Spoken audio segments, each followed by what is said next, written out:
Շնորհակալություն, հարգարժան նախագահություն, Տիկին Մարդու իրավունքների պաշտպան։ Տիկին Ավանեսյան, ներողություն, Մանասյան ասացի, ներողություն։ Ոչ, Անահիտ, բայց Ավանեսյան։ Հարգելի գործընկերներ, նախ ես նույնպես ուզում եմ շնորհակալություն հայտնել այս նախաձեռնության համար, խիստ կարևոր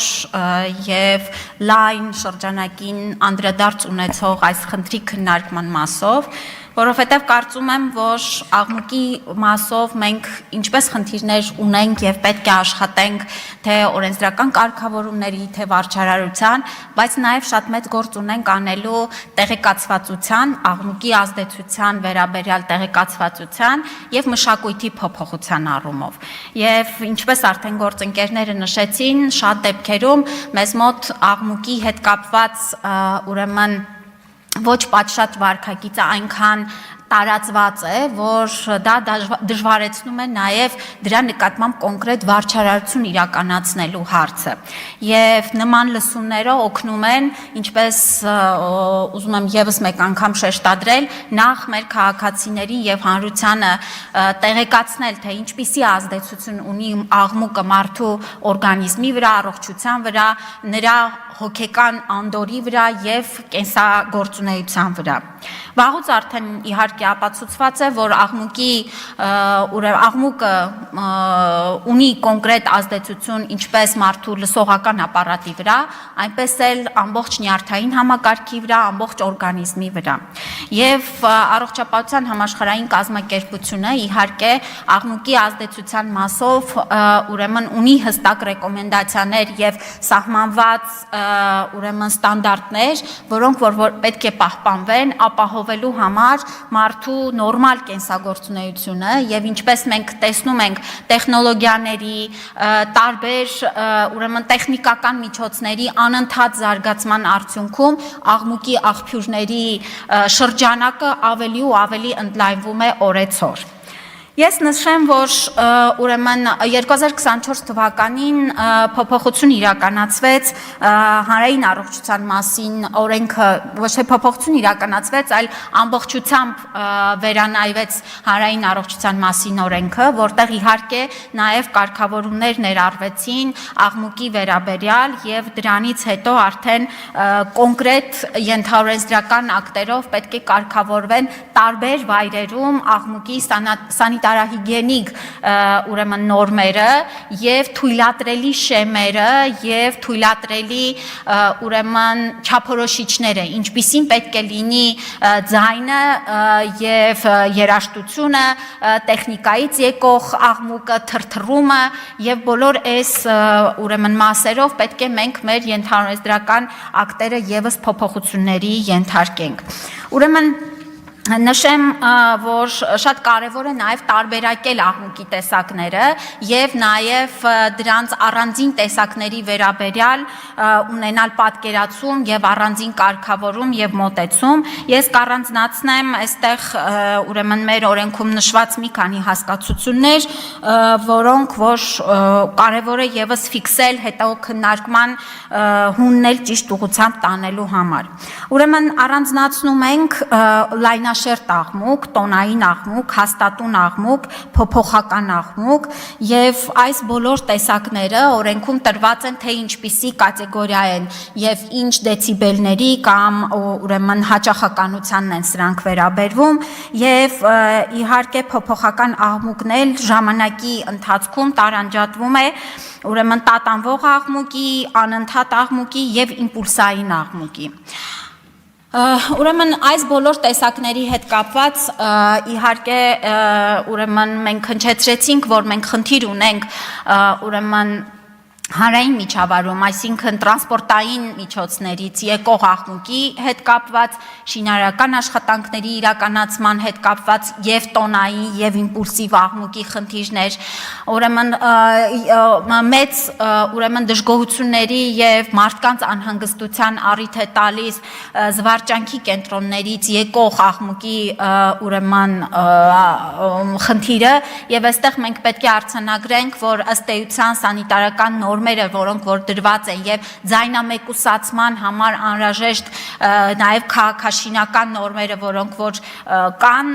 ուրեմն ես կարծում եմ եւս մեկ անգամ պետք է դրանք համեմատական իրականացվի միջազգային այսօրվա ստանդարտների հետ եւ տեսնենք թե ինչու՞ն է խնդիրը, որ դրանք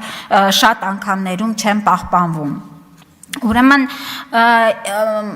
առողջապահության նախարարությունը այս մասով հանդիսանալով մի կողմից քաղաքականությունը մշակող եւ մյուս կողմից էլ փորձաքննություններ իրականացնող մարմնի պատասխանատու պետք է ներկայացնեմ, որ հետո գործընկերս նաեւ շատ ավելի մանրամասն մասնագիտական առումով կներկայացնի, որ աշխատանքներ ենք իրականացնում ընդլայնելու մեր կարողությունները, թե մասնագետների վերապատրաստման եւ նոր մասնագետների պատրաստման առումով, թե նաև սարքավորումներով հագեցման մասով եւ այս ուղղությամբ իհարկե մեր քայլերը հետևողական են լինելու, ուրեմն ապահովելով սարքավորումները մենք պետք է նաև ունենանք հատուկ փորձագիտական կարողություններ ունեցող անձինք, ովքեր որ կկարողանան տեսչական մարմինների կողմից հայտնաբերված իրավախախտումների մասով տալ կոնկրետ եզրակացություններ եւ ըստ էության նպաստեն, որ վարչարարությունն էլ ամբողջ ուրեմն խստությամբ եւ տեղին իրականացվի։ Ես այսքանով սահմանափակվեմ եւ իհարկե սիրով կպատասխանեմ նաեւ ձեր հարցերին։ Շնորհակալություն, հարցերի համար հերթագրվել են Թագուհի Թովմասյան, Համեցիկ։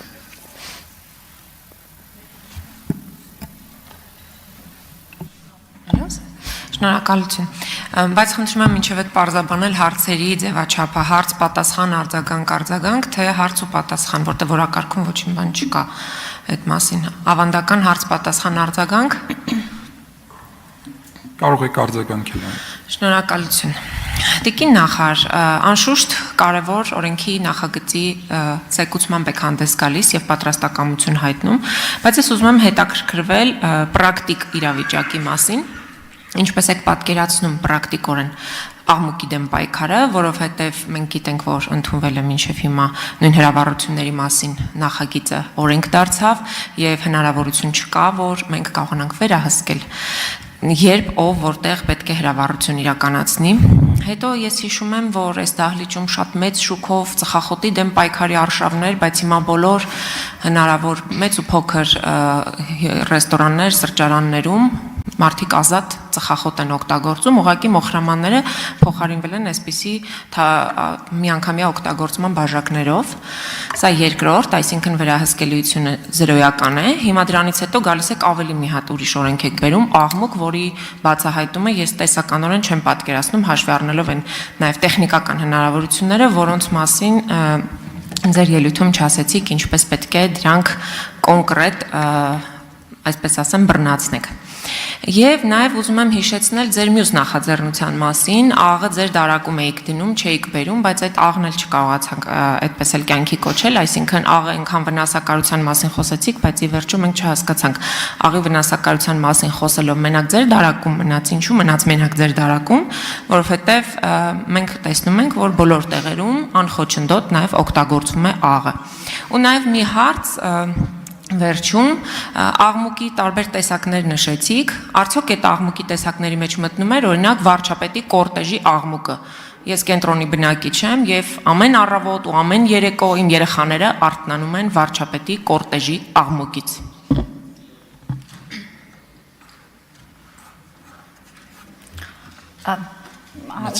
Ժամանակը ինչքան ունեմ հարցին պատասխանելու ժամանակ։ Դուք սկսեք։ Հա, շատ լավ։ Շնորհակալություն հարցի համար, Տիկին Թովմասյան, եւս մեկ անգամ ընդգծեմ, որ առողջապահության նախարարությունը քաղաքականություն մշակող է եւ բռնող մարմին չէ, ուստի խնդրեմ ձեր հարցերը ուղղել հասցեական։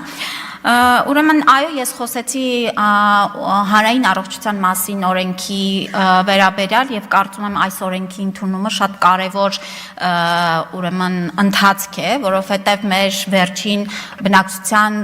ուրեմն սանիտարական պաշտպանության մասին օրենքը 90-ական թվականներին ընդունված օրենք էր եւ դրանից հետո անընդհատ փոփոխությունների արդյունքում շատ դեպքերում օրենքի սկիզբն ու վերջը չէր համընկնում անգամ շարահյուսորեն եւ ըստ էության ուրեմն ձևաբանական առումով եւ մեզ համար շատ կարեւոր էր ունենալ մեկ համապարփակ ամբողջական մեր այսօրվա խնդիրներին անդրադարձող եւ որոշակի լուծումներ բերող նոր օրինագծով եւ ինչպես նշեցի, այո, այս օրենքում ինչպես տարանջատվել են հասկացությունները, տրվել են լիազոր մարմնի ուրեմն գործառույթների շրջանակը եւ դրա արդեն հաջորդող նորմատիվ ենթաօրենսդրական ակտերով կկարգավորվեն մնացյալ հարցերը։ Ինչպես ենք պատրաստվում ուրեմն այս օրենքի կիրառությունը ապահովել, նախ ամենակարևորը մեր համար կանխարգելիչ գործողություններն ու միջոցառումներն են, որոնք որ ըստ էության ավելի նպաստում են որևէ քաղաքականության ճիշտ ուրեմն կյանքի կոչելուն,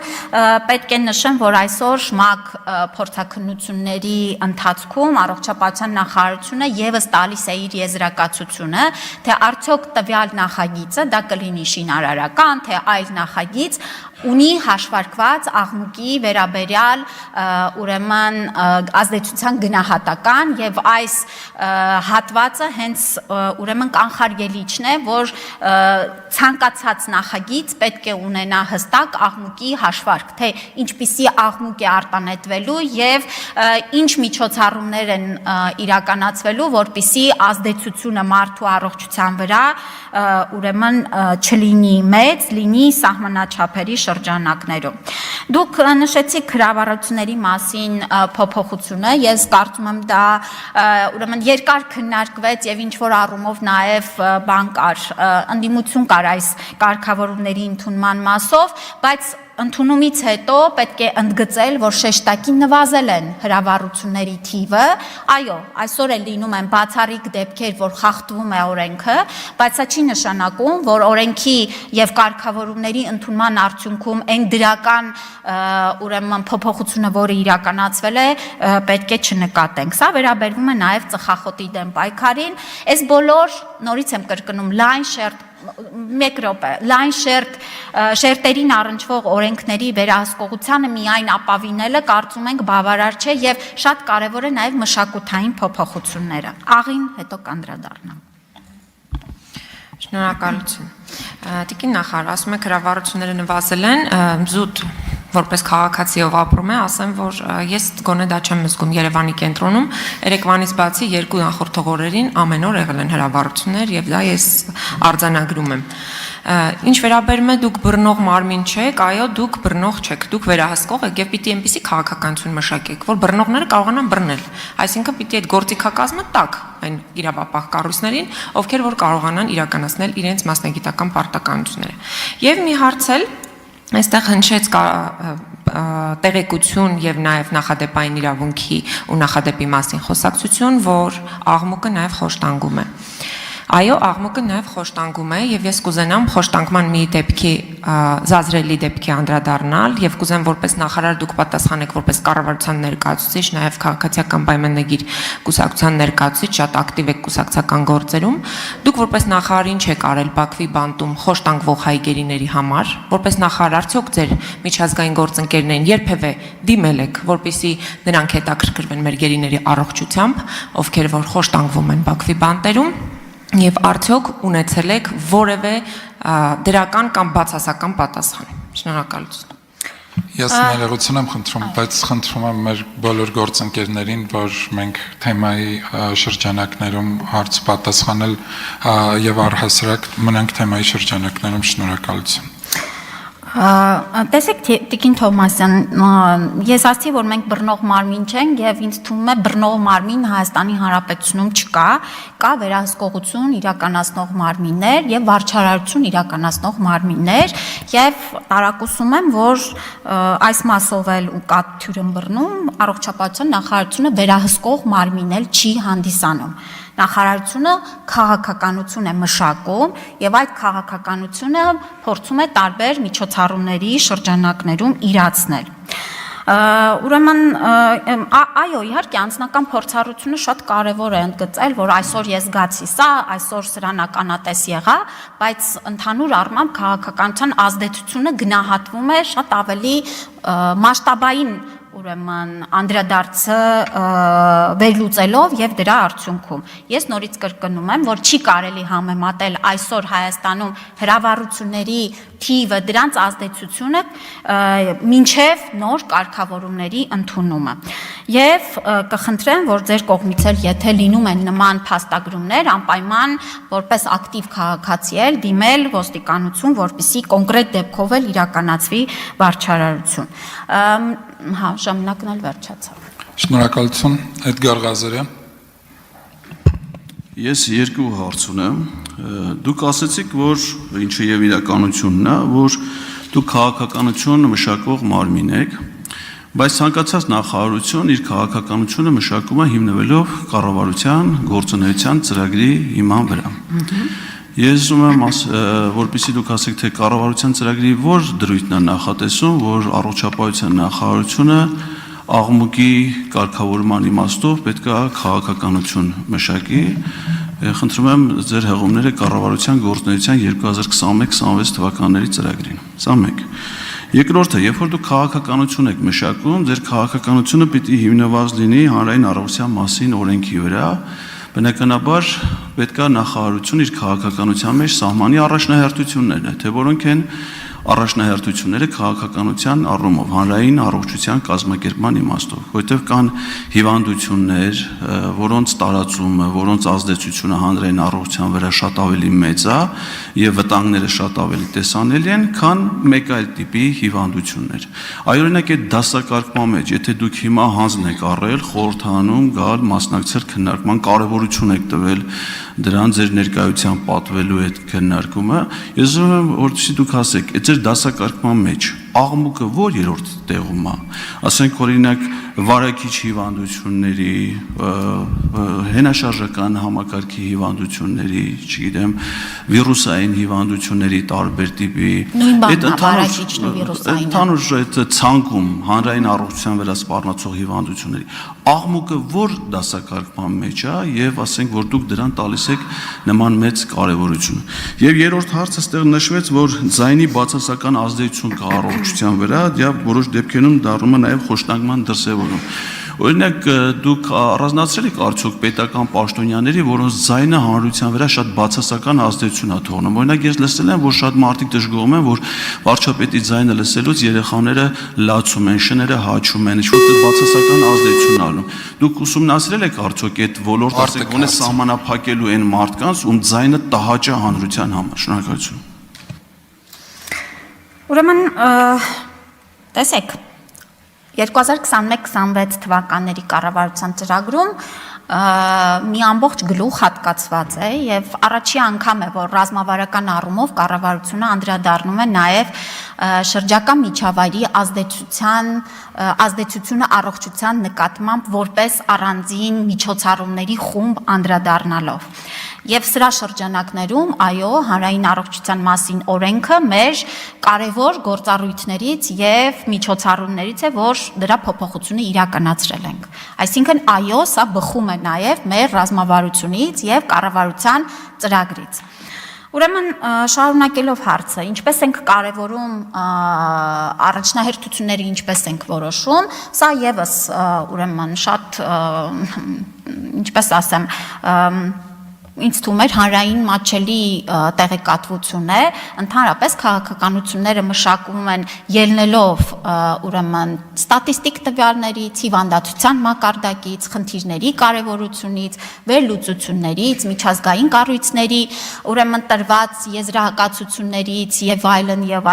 այլնից, ինչից առանձնացվում են տվյալ ժամանակաշրջանի համար կարևոր ուղղություններ, սահմանվում են միջոցառումներ եւ իրականացվում են։ Ինչու եմ կարևորել, ճիշտ ասած, եթե այստեղ չլինեի եւ կշտամբանք հնչեր, որ ինչու առողջապահության նախարարը չի կարևորում հանրային ուրեմն հնչեղություն ունեցող հարցին ներկայանալ եւ իր ուրեմն ներկայությամբ այստեղ նաեւ ելույթ ունենալ, գուցե հասկանալի լիներ, բայց հակառակը, ճիշտ ասած, տարակուսալի է, մնացածը ուրեմն արդեն այլ չեմ էլ անդրադառնում համարելով անպատշաճ։ Շնորհակալություն։ Այսինքն ձեզ թվաց, որ դուք իմ նախորդ երկու հարցերին պատասխանեցիք, երրորդն էլ որոշեցիք չպատասխանեք որպես անպատշաճ։ Ես ճիշտն ասած տենց էլ իմ հարցի պատասխանները չստացա, թե կոնկրետ այդ հարցը, որ հիմա քննարկվում է, կառավարության ծրագրի հետ ինչ առնչություն ունի։ Առողջապահության ոլորտում կառավարության գործունեության ծրագրի դրույթ է հանդիսանում առողջապահության ապահովագրության համակարգի ներդրումը, որը որ դուք հաջողությամբ տապալել եք եւ ոնց որ հասկանում եմ, այլևս ի վիճակի չեք իրագործելու։ Ես ասում եմ իմանալ, թե առաջնահերթությունների մեջ ինչ դասակարգում ունի աղմուկը, այդ հարցին էլ դուք չկարողացաք պատասխանել։ Այսինքն իհարկե հնարավոր է որ հարցերի մարդ չկարողանա պատասխանել, բայց այդ դեպքում կարծում եմ ճիշտ կլինի ուղղակի ի սկզբանե հրաժարվել, ասել, որ իմ ենթադրեք մասնագիտական կամ այլ կարողությունները չեն բավարարում հարցերին պատասխանելու համար, քանի այդ հարցի կապակցությամբ ուղղակի ձայն արտաբերել։ Շնորհակալություն։ Գիտեք, Հայաստանի Հանրապետությունը ժողովրդավարական, ազատ խոսքի երկիր է եւ կարող եք հաջորդիվել շարունակել այդպես ինքնաարտահայտվել, եթե ձեզ թվում է դուք հարց տվեցիք, ուրեմն ես էլ ձեր հարցերից փորձեցի ողջամիտ կտոր առանձնացնել եւ պատասխանել։ Ինչքան որ պատասխանեցի, խնդրեմ բավարարվեք։ Ես վարողի իրավունքով, պարոն Ղազարյան, մենք ուրախ ենք, որ դուք ոչ մի լսում բաց չեք թողում։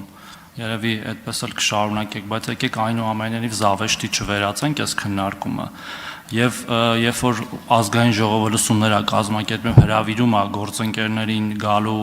ստեղ ներկայացնել, դա չի նշանակում, որ իրանք այլ աշխատանք եւ անելիք չունեն, թե կառավարության ծրագրով սահմանված գործողությունների մասով, թե իրենց կանոնադրությամբ սահմանված գործողությունների մասով եւ այդպիսի թյուր տպավորություն որևէ մեկի մոտ պետք չի թողնեն, որ առողջապահության նախարարը կամ մեր գործընկերներից որևէ մեկը, որ այսօր եկել աղմուկի թեմայով խոսելու, այլ գործ չունի անելու։ Բոլորը իրենց աշխատանքը պատշաճ կատարում են, անհոգ եղեք, հետո այլի հարցեր կլինի, կտակ կպատասխանենք։ Շնորհակալություն, եկեք Ճիշտ ասած, ես ձեր կարգավիճակը չեմ հասկանում նախնդեղ նստելու, որովհետեւ այս լսումները հրավիրել է մարդու իրավունքների եւ հանրային հարցերի հանձնաժողովը եւ դուք ստեղ վարողի իրավունքը չունեք, որ վարողի իրավունքը մեկնաբանությունը կատարեք։ Ես գիտեմ իմ իրավունքները։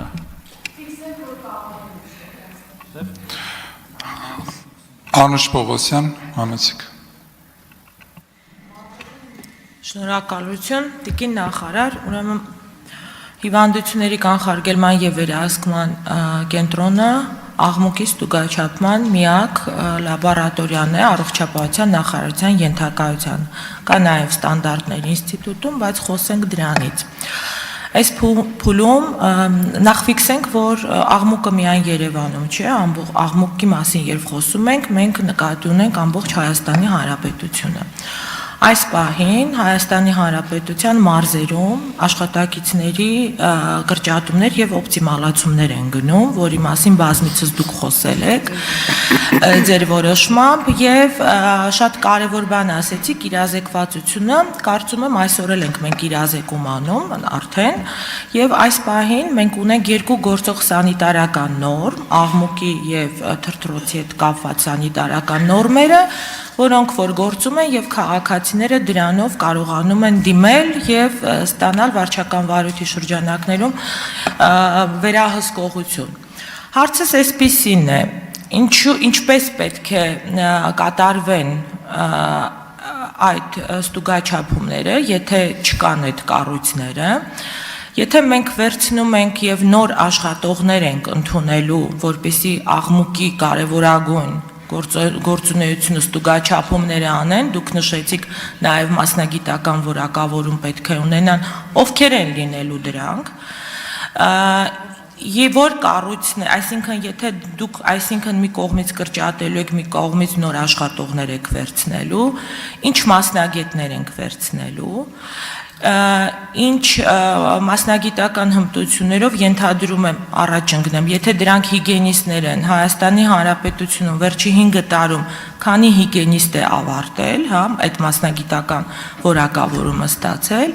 եւ ինչքան է պետական բյուջեի վրա նստելու դա, եւ կադրերի գծով, եւ գործիքների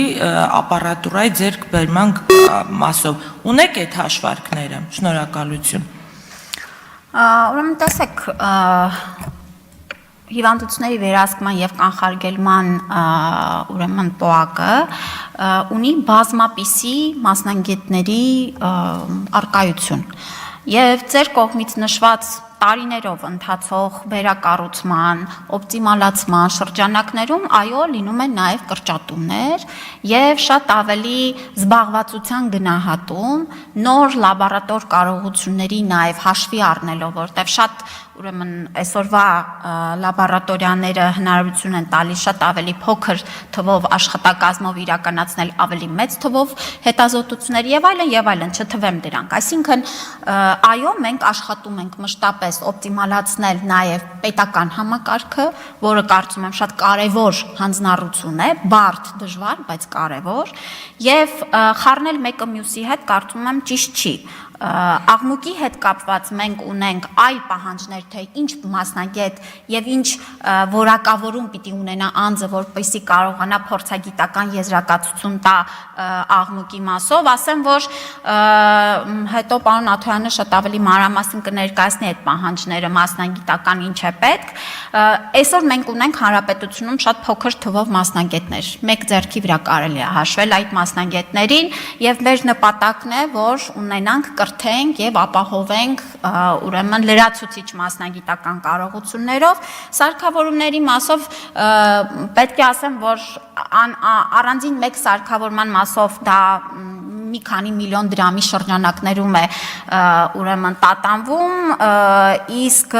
տարածվածությունը ապահովելու համար մենք նաև հիմա քարտեզագրման աշխատանքներ ենք իրականացնում, որպեսզի շատ ավելի հստակ ունենանք պատկերը, որ տեղում, որ բնակավայրում ինչպիսի այդ սարքերից պիտի ապահովենք։ Այսքանը։